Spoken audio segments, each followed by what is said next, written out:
ಈ ರಕ್ಕಸನ ಜನ್ಮಕ್ಕೆ ಮುಕ್ತಿ ದೊರಕಲಿ. ಇವನ ದೇಹವನ್ನು ಹೂತು ನಾವು ಸೀತೆಯ ಬಳಿಗೆ ಬೇಗ ಹೊರಡೋಣ.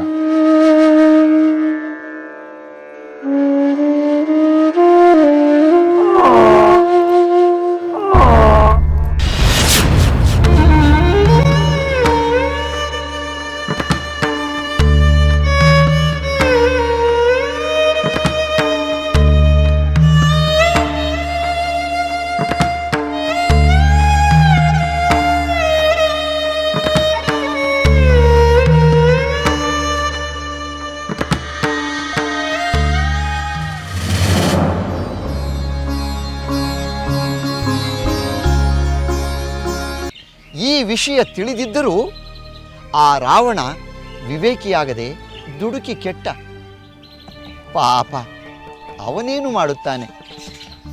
ಅವನು ಸೇರಿದಂತೆ ಅನೇಕ ರಾಕ್ಷಸರು ಶ್ರೀರಾಮನಿಂದ ಹತರಾಗಬೇಕೆಂದು ವಿಧಿ ಸಂಕಲ್ಪವಿತ್ತಲ್ಲ. ಹೌದು ಗುರುಗಳೇ, ಅದರಿಂದಲೇ ರಾಮ ತನ್ನ ವನವಾಸದ ಅವಧಿಯಲ್ಲಿ ಅನೇಕ ರಾಕ್ಷಸರನ್ನು ಸಂಹಾರ ಮಾಡಿದ. ಋಷಿಮುನಿಗಳಿಗೆ ಅವರಿಂದ ಆಗುತ್ತಿದ್ದ ಕಾಟವನ್ನು ತಪ್ಪಿಸಿದ. ಹೌದು, ಶ್ರೀರಾಮ ದಂಡಕಾರಣ್ಯ ಪ್ರವೇಶ ಮಾಡಿದ್ದು ರಾಕ್ಷಸ ಸಂಹಾರದ ಉದ್ದೇಶದಿಂದಲೇ ಎನ್ನಬಹುದು.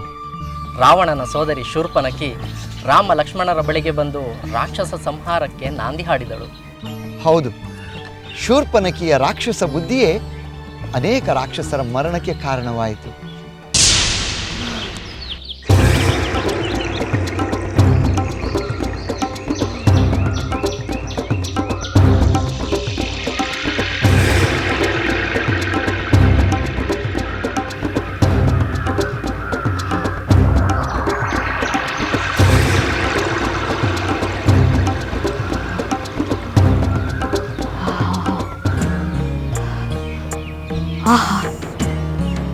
ಎಂತಹ ಸುಂದರ ಪುರುಷ!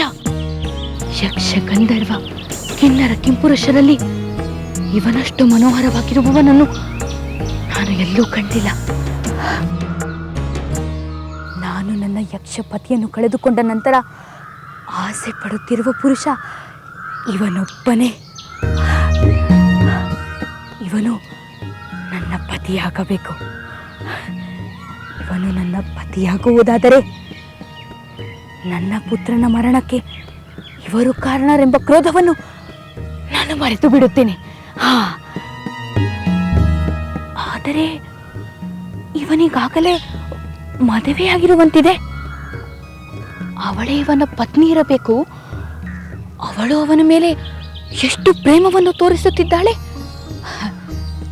ಅಂತಹ ಸುಂದರವಾದ ಪುರುಷನ ಮೇಲೆ ಯಾರೂ ತಾನೇ ಪ್ರೇಮವನ್ನು ತೋರಿಸುವುದಿಲ್ಲ.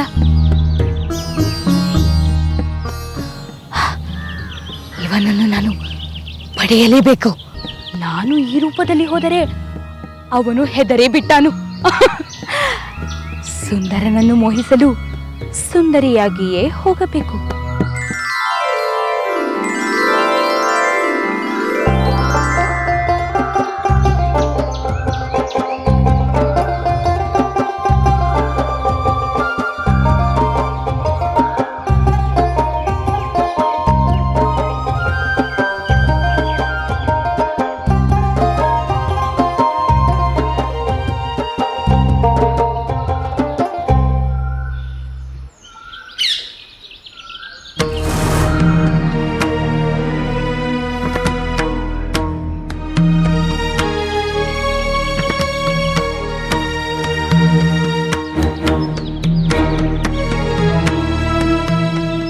ಯಾರು ನೀನು?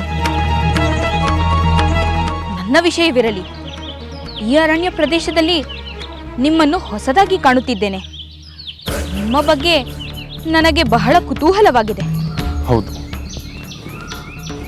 ನಾವು ಈ ಅರಣ್ಯದಲ್ಲಿ ಹೊಸದಾಗಿ ಬಂದು ನೆಲೆಸಿದ್ದೇವೆ. ಸುಂದರಾಂಗ, ನಾರಮುಡಿಯುಟ್ಟು ಜಟಾಧಾರಿಯಾಗಿರುವ ನೀನು ಧನುರ್ಬಾಣಗಳನ್ನು ಹೊಂದಿರುವೆ. ಜೊತೆಯಲ್ಲಿ ನಿನ್ನ ಪತ್ನಿಯೂ ಇದ್ದಾಳೆ. ರಾಕ್ಷಸರ ವಾಸಸ್ಥಾನವಾದ ಈ ಅರಣ್ಯ ಪ್ರದೇಶಕ್ಕೆ ನೀನು ಏಕೆ ಬಂದಿರುವೆ? ಎಲ್ಲಿಂದ ಬಂದಿರುವೆ? ಇಲ್ಲಿ ಏಕೆ ವಾಸವಾಗಿರುವೆ? ನಿನ್ನ ಕುತೂಹಲ ಸಹಜ. ನಾನು ಅಯೋಧ್ಯೆಯ ದಶರಥ ಮಹಾರಾಜರ ಪುತ್ರ. ನನ್ನ ಹೆಸರು ರಾಮ. ಈಕೆ ನನ್ನ ಪತ್ನಿ ಸೀತೆ. ಪಿತೃವಾಕ್ಯ ಪರಿಪಾಲನೆಗಾಗಿ 14 ವರ್ಷಗಳ ಕಾಲ ವನವಾಸ ಮಾಡಲು ನಾನು ಈ ಅರಣ್ಯಕ್ಕೆ ನನ್ನ ಸತಿ ಹಾಗೂ ಸೋದರ ಲಕ್ಷ್ಮಣನೊಂದಿಗೆ ಬಂದಿದ್ದೇನೆ. ನೀನ್ಯಾರು? ನಿನ್ನ ಈ ಮನೋಹರವಾದ ರೂಪವನ್ನು ಕಂಡರೆ ನೀನು ರಕ್ಕಸಿ ಎಂಬ ಭಾವನೆ ಬರುತ್ತದೆ. ಹೇಳು, ನಿಜವನ್ನೇ ಹೇಳು. ನನ್ನಿಂದ ನಿನಗೇನಾಗಬೇಕಾಗಿದೆ? ಸತ್ಯವನ್ನೇ ಹೇಳುತ್ತೇನೆ. ನಿನ್ನ ಬಳಿ ಸುಳ್ಳು ಹೇಳಲು ನನಗೆ ನಿಜ. ನಾನು ಬೇಕಾದಾಗ ಬೇಕಾದ ರೂಪವನ್ನು ಧರಿಸಬಲ್ಲ ರಾಕ್ಷಸಿ ಶೂರ್ಪನಖಿ.